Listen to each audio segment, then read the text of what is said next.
putting in another good performance today for Vic Country. Can he kick 2 goals in 2 minutes to get him back in the contest? He can. I'm sort of a player that is probably a bit versatile. Through my junior years, I've played a number of positions, and that's allowed me to be a versatile player that I am now and play all positions on the ground.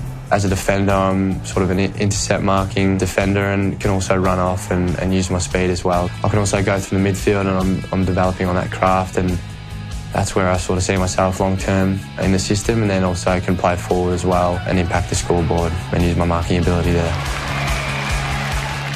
To model my game off Cripps and Fife, I really enjoy watching those two players, and I really envy their intent and competitiveness and willingness to continue to hunt the ball and get it out to the teammates, but then also their impact going forward. I really enjoy watching and try and sort of model my game off.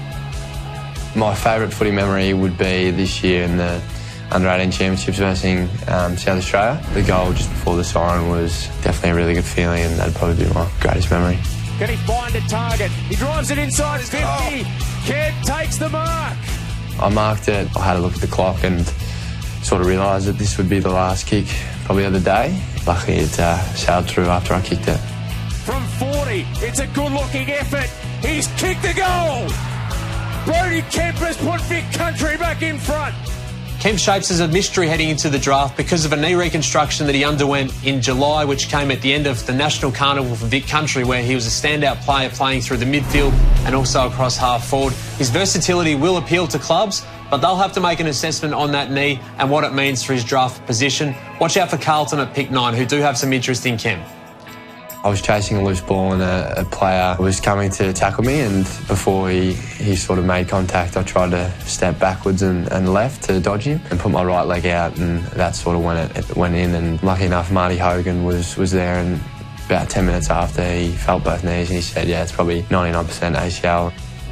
I was really happy with my performance so far, and especially through the championships.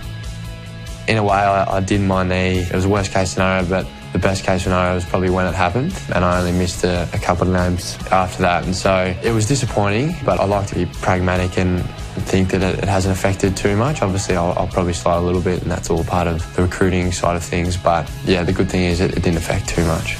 Nicely done by Reid. Picks it up, gives it back. Comes back, coming back nicely. And a great goal there to Kemp, Brodie Kemp. In my mind, at the 10-month mark to get back in sort of May, June, that's kind of my goal. But in terms of a club, it's essentially an investment. It's not really a 12-month investment. So some clubs might give me an opportunity, but I think they'll probably be a bit conservative, and rightfully so as well. But next year, the year after that, I'll definitely be back.